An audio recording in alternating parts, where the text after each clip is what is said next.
Desde que me jubilé como contadora, mi vida transcurría en una rutina tranquila, casi silenciosa, en una casita sencilla a las afueras de Sepúlveda. Me levantaba temprano, preparaba café con leche, leía el periódico local y regaba las plantas que por fin florecían sin que nadie las pisara. Pensaba que esa serenidad era el premio justo tras décadas de sacrificios y números. Nunca imaginé que en cuestión de minutos esa calma sería puesta en duda por la persona que más amaba. Una tarde de abril, Sibila me llamó por teléfono con un entusiasmo que casi me hizo sonreír. Hacía semanas que no me decía mamá con esa calidez. «Queremos invitarte a cenar», dijo. «Nada complicado, algo entre nosotros tres». Acepté sin pensarlo. Cogí el tren temprano hacia Madrid, llevé una tarta de manzana casera y un pequeño ramo de flores secas que sabía que le gustaban. Me recibió con un abrazo fugaz. Leandro, su marido, fue más cordial como siempre. Todo parecía normal. La cena fue correcta, el vino aceptable y el postre casi me lo agradecieron. Pero justo cuando pensé que ya me prepararía para volver a casa, Leandro se levantó, fue hasta un aparador y regresó con un sobre. Lo dejó frente a mí, sonriente. «Es solo una pequeña ayuda que necesitamos, mamá», intervino Sibila. «Tú siempre has sido previsora». Dudé un segundo antes de abrirlo. Dentro encontré una pila de documentos. Reconocí de inmediato los logotipos de un banco, términos hipotecarios, firmas provisionales, cláusulas de aval. Todo me resultaba dolorosamente familiar. «¿Qué es esto?», pregunté, intentando mantener la voz firme. «Una casa», respondió Leandro. «Para mis padres. Ya está comprada. Solo falta tu firma para garantizar la hipoteca». Mi garganta se cerró. Intenté buscar la mirada de mi hija, pero ella miraba su taza de café, como si el borde le dictara una respuesta. Mi postre quedó intacto, y aunque el silencio se volvió espeso, presentí que lo peor apenas comenzaba. «No voy a firmar eso», dije con calma, doblando los papeles y colocándolos de nuevo dentro del sobre. El silencio que siguió fue denso, casi pegajoso. Leandro parpadeó sorprendido, pero fue Sibila quien estalló primero. «¿Cómo puedes ser tan egoísta?», gritó con los ojos enrojecidos. «Siempre pensando en ti, en tus números, en tus cuentas. Nunca piensas en los demás». La acusación me golpeó en lo más profundo. Me quedé quieta, no por indiferencia, sino porque dentro de mí algo se había roto. Era eso lo que pensaba mi hija, que todos mis años de trabajo, de desvelos, de renuncias, no valían nada porque ahora me atrevía a decir que no. «Yo ya he ayudado suficiente», respondí bajito. «No tengo obligación de pagarle una casa a nadie, mucho menos a los padres de tu marido». Sibila se levantó bruscamente de la mesa, tirando su servilleta al suelo. Leandro no dijo nada, simplemente apartó la mirada. Yo recogí mi abrigo, la tarta que nadie tocó, y me marché sin un solo beso de despedida. Los días siguientes fueron un desfile de decepciones. Primero llegaron los mensajes de texto de primos y tíos que apenas recordaba. «¿Cómo puedes dejar a tu hija sola en un momento así? Pensé que eras mejor persona». Luego vinieron los comentarios en Facebook. Sibila había publicado una foto de la casa, aún sin amueblar, con una leyenda que me heló la sangre. «Cuando tu propia madre se niega a ayudarte, ¿quién queda?». No mencionaba nombres, pero bastaba leer los comentarios para entender que yo era el monstruo del relato. Intenté ignorarlo, pero hasta vecinos del pueblo comenzaron a tratarme distinto. La farmacéutica me miraba sin hablar. En la iglesia noté bancas vacías a mi alrededor. La historia de una vida se puede construir con hechos, pero parece que también se puede destruir con palabras torcidas. Y cuanto más insistía en callar, más alto gritaba la versión de ella. Y justo cuando creía que no podía doler más, llegó la carta con el membrete del juzgado. Durante años en este pueblo pequeño, de piedra y viento, la gente me había tratado con una familiaridad sencilla. Un saludo al pasar, una sonrisa en la plaza, alguna conversación breve en la frutería sobre las lluvias o el precio del aceite. No éramos íntimos, pero nos conocíamos lo suficiente para no sentirnos solos. Sin embargo, después de la cena con Sibila, esa familiaridad empezó a resquebrajarse. Al principio pensé que era idea mía, pero cuando fui a la carnicería don Fermín, que siempre me preguntaba por mis tomates, Me atendió sin mirarme a los ojos. En la farmacia, Clara tardó más de la cuenta en encontrar una caja de ibuprofeno que siempre tenía a mano. Hasta el panadero que solía guardarme una barra de centeno ya no me la reservó. Los silencios eran distintos, cargaban juicio y yo podía sentirlo. Alguien había hablado. Y ese alguien, lo sabía, era mi propia hija. En la iglesia donde siempre ocupaba la tercera fila, junto a la ventana, una mañana encontré mi sitio habitual ocupado. Me senté unas bancas más atrás. Al terminar la misa, el párroco, el padre Nicanor, se acercó y dijo con suavidad en la voz: a veces, Eulalia, negarse a ayudar a la familia puede parecer más doloroso que ayudar. No respondí. ¿Qué podía decirle a un hombre que solo conocía una versión de la historia y además contada con lágrimas falsas y frases editadas? Me limité a asentir. Salí al atrio sin mirar atrás. Me sentía extranjera en el mismo lugar donde había envejecido con dignidad. Y lo peor no era la incomodidad, sino la sensación de haber perdido algo más profundo que la reputación, la pertenencia. Una tarde, mientras intentaba leer sin éxito en mi salón, escuché el timbre. Abrí la puerta y allí estaba el cartero, con una carta certificada en la mano. La reconocí de inmediato: membrete oficial, remitente judicial. Mis dedos temblaban antes de tocar el sobre. Y entonces supe que lo que venía ya no era rumor, ni malentendido, ni vergüenza. Era guerra. Abrí el sobre con manos temblorosas sin imaginar que dentro de esas hojas impresas con frialdad legal se escondía la herida más honda de mi vida. Lo primero que leí fue mi nombre completo en letras negras y firmes: Eulalia Córdoba González, y justo debajo en mayúsculas: demandada. Me costó entender lo que estaba leyendo. Releí 3 veces el encabezado hasta que la realidad se impuso como un golpe seco: mi hija Sibila. Marquina me estaba demandando por 350.000 euros. El motivo era aún más absurdo que la cifra compensación acumulada por cuidados, educación y manutención durante la infancia y adolescencia, más obligación moral de retribución por parte de la demandada dada su posición económica actual. Esa última frase me hizo reír con una risa hueca que se apagó enseguida. El documento incluía incluso una relación estimada de gastos: ropa, alimentación, educación, vacunas, regalos navideños. Habían puesto precio a cada gesto de crianza como si yo hubiera sido una empresa con deuda pendiente. No supe si sentarme o gritar. Caminé de un lado al otro del salón con el papel en la mano sin saber qué hacer. La indignación no me dejó llorar al principio. Fue más tarde cuando vi mi reflejo en el cristal de la ventana, los ojos apagados, las mejillas caídas, las manos arrugadas sosteniendo ese papel, como si sostuvieran el fin de algo más grande que el dinero. Porque no se trataba de los euros, ni siquiera del juicio. Se trataba de lo irreversible. De que mi propia hija había cruzado una línea que ya no tenía retorno.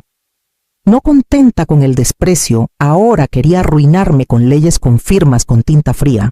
Me senté al fin, encendí la lámpara y busqué entre mis papeles una tarjeta olvidada. Sabía que iba a necesitar ayuda, y aunque todavía no lo sabía en los días siguientes, iba a encontrarla donde menos lo esperaba. Guardaba la tarjeta desde hacía años, por si alguna vez necesitaba poner mis papeles en orden, como decía mi difunto esposo. El nombre impreso en tinta azul decía Mateo Retuerto, abogado civil. Me atendió al día siguiente en una oficina pequeña en el centro de Segovia con olor a café recién hecho y libros desordenados. Tenía poco más de 30 años, barba descuidada y una expresión mezcla de cansancio y lucidez. Escuchó mi historia sin interrumpirme. Al terminar bajó las gafas hasta la punta de la nariz y me dijo con una mezcla de incredulidad y respeto: señora Eulalia, en 15 años de carrera, no he visto una demanda con tanta falta de vergüenza. Pero la vamos a desmontar, se lo prometo. Durante las semanas siguientes, recopilamos todo transferencias que hice a Sibila cuando nació Adela, facturas del colegio, recibos de supermercados cuando la familia pasaba por apuros, e incluso los pagos que realicé durante el embarazo cuando ella aún era universitaria. Cada documento era una memoria dolorosa, pero también un testimonio de todo lo que di sin esperar nada. Una tarde, mientras organizaba los papeles en casa, alguien tocó la puerta. Al abrir, me encontré con Ildefonso y Belisa, los padres de Leandro. Venían juntos cabizbajos, sin esa altivez que siempre les vi en cumpleaños y navidades. Belisa fue la primera en hablar con voz quebrada. Queríamos decirle que no sabíamos nada de la casa del préstamo del chantaje. Nos enteramos después cuando ya estaba hecho. Ildefonso asintió. Nunca pedimos una casa. No sabíamos que su hija pretendía que usted la pagara. Lo sentimos de verdad. Les creí, no porque me lo debieran, sino porque en sus rostros había algo que no se puede fingir vergüenza. Me dejaron con una mezcla de alivio y tristeza. Había aliados que no esperaba. Y aunque el camino seguía empinado por primera vez en mucho tiempo, sentí que no iba a recorrerlo sola. El día de la audiencia el cielo amaneció gris, con esa clase de nubes que no amenazan tormenta, pero que lo cubren todo con una pesadez silenciosa. Entré al juzgado con las manos heladas a pesar de los guantes. Mateo me esperaba ya en la puerta, traje oscuro, carpeta bajo el brazo y mirada firme. La sala era más pequeña de lo que imaginaba. Bancos de madera, una moqueta desgastada y al fondo la mesa elevada de la jueza. En el banco contrario estaban mis padres del corazón, mi hija, mi yerno, y detrás 2 tías, una prima, que no veía desde hacía años, y la vecina que me saludaba solo cuando había flores en mi portal. Sibila llevaba un pañuelo claro, el rostro maquillado justo lo suficiente para acentuar el llanto que vendría. Me evitó la mirada. Leandro, con los brazos cruzados, parecía más incómodo que convencido. Cuando la jueza Pilar Requena entró, el silencio se hizo absoluto. Tenía el pelo recogido en un moño tenso, gafas al borde de la nariz, y una expresión que no anunciaba paciencia. Tras las formalidades, Sibila habló primero. Lloró. Dijo que había crecido en una casa sin afecto, que yo había sido una madre distante que se había sentido siempre sola. Mateo me tocó brevemente el brazo y me susurró. Tranquila. Cuando fue nuestro turno, él se puso de pie y comenzó a desplegar carpetas con la meticulosidad de un cirujano. Mostró recibos, correos impresos, capturas de mensajes, hasta audios donde Sibila me pedía dinero, solo esta vez por Adela. Había fechas, cantidades, contextos, todo documentado. Yo me limité a respirar hondo. La jueza no hizo un solo gesto durante toda la exposición. Solo tomaba notas con una letra que parecía imperturbable. Cuando Mateo terminó la sala, permaneció en un silencio que ya no era tenso, sino revelador. Sentí cómo el relato comenzaba a tambalearse en el otro lado de la sala. Pero la mirada de mi hija seguía clavada en el suelo, como si todavía creyera que el guión se sostendría. Yo sabía que la parte más dura aún estaba por llegar. La voz de la jueza Requena cortó el silencio como un cuchillo afilado. Señora Marquina, dijo sin levantar la vista del expediente, ¿por qué comprar una vivienda que usted y su marido no podían pagar? Sibila se removió en su asiento. La seguridad que había mostrado al comienzo comenzaba a diluirse. Era una oportunidad, balbuceó. Una casa para los padres de Leandro. Lo necesitaban. Nosotros confiábamos en que mi madre nos ayudaría. Confiaban, repitió la jueza. O asumieron. Sibila tragó saliva. Ella siempre ha tenido sus ahorros. No tiene cargas. Vive sola. Pensamos que, bueno, que era lo mínimo que podía hacer por su familia. La jueza alzó una ceja con gesto pausado. Lo mínimo, ¿por qué lo considera una obligación? Porque es mi madre, respondió Sibila con la voz algo más firme. Siempre me ha dicho que la familia está para apoyarse. Ella tiene. Nosotros necesitamos. Entonces permítame preguntar algo más, añadió la jueza mirando directamente a Sibila. ¿Cree usted que estar sola, sin pareja ni cargas, convierte a una madre en fuente inagotable de recursos? Sibila no supo qué contestar. A su lado Leandro le evitaba los ojos. Ella no tiene a nadie más, musitó mi hija al borde de las lágrimas. Nosotros sí. Y eso la autoriza a exigirle lo que no le pertenece, insistió la jueza esta vez con el tono más seco. Mateo no dijo nada. No lo necesitaba. Cada palabra de la jueza era más elocuente que cualquier alegato. El silencio en la sala era denso, cargado de tensión, pero por primera vez, desde que todo aquello había comenzado, sentí que alguien hablaba por mí desde la razón. La jueza cerró el expediente con lentitud. Creo que tengo lo suficiente. El fallo se dictará en los próximos días. Me levanté con cuidado sabiendo que aunque el juicio legal estaba por cerrarse, el juicio emocional aún tendría ecos. Afuera el cielo seguía nublado, pero mi paso fue más firme al salir de aquella sala. La notificación llegó una semana después en un sobre blanco sin adornos. La abrí sin prisa, sin expectativa.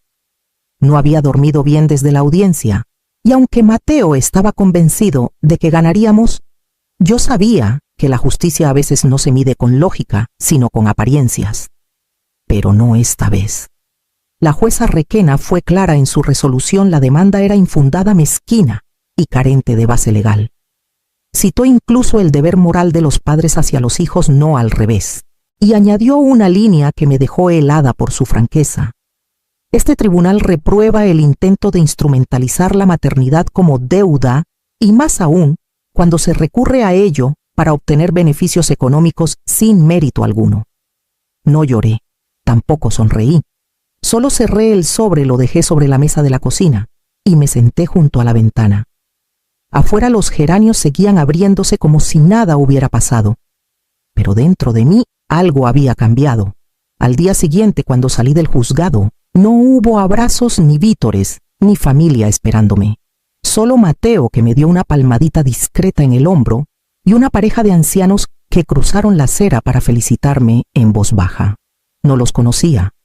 Quizá habían estado en la sala. Quizá solo eran testigos del desastre. Sibila no me miró. Caminó junto a Leandro como si no me reconociera. Y fue en ese instante, al ver su figura alejarse sin volver la cabeza, cuando entendí que había ganado algo más, que el juicio había recuperado el derecho a mi propia voz. A decir que no, sin culpa. A dejar de mendigar el cariño que siempre di de sobra. Pero también supe que la herida ya no sangraba, había empezado a endurecerse. Y aunque aún dolía, ya no era abierta. De camino a casa, el tren avanzaba lento entre campos dorados, y en medio del traqueteo suave por primera vez en meses, pensé en plantar algo nuevo. No para compartirlo, no para heredar, solo para mí. El tiempo, con su ritmo lento y sin disculpas, fue borrando el eco de todo aquello. Pasaron los meses y poco a poco mi casa volvió a llenarse de sonidos suaves, el ronroneo de una gata gris que adopté del refugio, las tijeras podando el romero, el chasquido del pincel mojado sobre papel. Me apunté a un taller de acuarela en la biblioteca del pueblo, no porque supiera pintar, sino porque me gustaba ver cómo algo nacía desde la nada con solo agua y pigmento. No volvía a hablar de Sibila, tampoco de Leandro. A veces alguna vecina se atrevía a mencionarlos como quien tantea un terreno minado, y yo simplemente asentía sin añadir palabras. Había aprendido que no todo el silencio es vacío. A veces es protección. Una tarde de mayo, mientras cortaba albahaca para la cena, escuché el timbre. No esperaba a nadie. Cuando abrí, me encontré con unos ojos que me resultaban imposibles de ignorar. Adela, mi nieta, estaba en el umbral. Había crecido. Su rostro era el de una adolescente que ya no se dejaba vestir por otros. Tenía la mirada firme, pero empañada. «Hola, abuela», dijo con la voz quebrada. Solo quiero saber tu versión. Mamá dice cosas, pero nunca escuché lo que tú piensas. Y no me lo creo del todo». No respondí de inmediato. Me hice a un lado y le abrí la puerta. Entró con paso inseguro. Se sentó en el sofá como lo hacía de niña, con las piernas cruzadas y las manos sobre las rodillas. Yo fui a la cocina y serví 2 vasos de agua. Nos sentamos frente a frente. No le hablé mal de su madre. No lloré. Solo hablé de lo que había pasado como quien relata un paisaje desde la distancia, sin dramatismos, pero con verdad. Cuando terminé, Adela no dijo nada. Se levantó, me abrazó con fuerza y se fue. No preguntó nada más. Yo no la detuve. No hacía falta. Las semillas del silencio también florecen cuando se riegan con sinceridad, y mientras la veía alejarse por el camino de tierra, supe que no todos los lazos se rompen para siempre. Algunos simplemente necesitan aire nuevo. El correo llegó un martes por la mañana sin asunto, sin preámbulos. Lo abrí casi por costumbre sin sospechar lo que iba a leer. Era de Sibila, la misma dirección que llevaba más de un año en silencio. El mensaje era breve, directo, sin un saludo ni una firma. Ya que ahora tienes espacio y estabilidad, creemos que sería conveniente que Adela y nosotros nos mudáramos contigo. Sería mucho más práctico para todos. Dinos cuándo podemos llevar las cosas. No sentí rabia, tampoco sorpresa. Era como si aquel mensaje viniera de alguien que nunca había querido ver quién era yo en realidad. Porque si me hubieran mirado con honestidad, como madre, como mujer, como persona, sabrían que esa puerta ya no estaba abierta. Me quedé un instante con los dedos sobre el teclado, viendo la pantalla como si esperara que el mensaje se borrara solo. No lo hizo. Así que lo respondí. No, no vuelvas a escribirme. Sin más, no era necesario explicar lo que ella había elegido olvidar. No hacía falta recordarle que me había llevado a juicio, que me había hecho dudar de mi valor como madre, que me había convertido en villana de su propia historia sin siquiera mirarme a los ojos. Cerré el portátil, lo dejé sobre la mesa de la cocina y salí al jardín. La gata dormía sobre la hamaca ajena a todo como suelen estar los animales sabios. Rocié las plantas con calma. Las tomateras habían crecido más de lo previsto. Había algo hermoso en ver cómo la tierra responde al cuidado constante, sin exigencias, sin chantajes. Me senté al sol con la gata en el regazo y respiré hondo. Por fin entendía que decir no no era traicionar a nadie. Era elegirme. Porque había pasado demasiados años creyendo que el amor se medía en sacrificios. Pero no, el amor verdadero no exige destruirse en nombre de nadie. Y mientras el sol me calentaba los hombros y el silencio me cubría con suavidad, supe que no necesitaba más que esto, paz, raíces propias y la certeza de que nunca más volvería a pedir permiso para existir.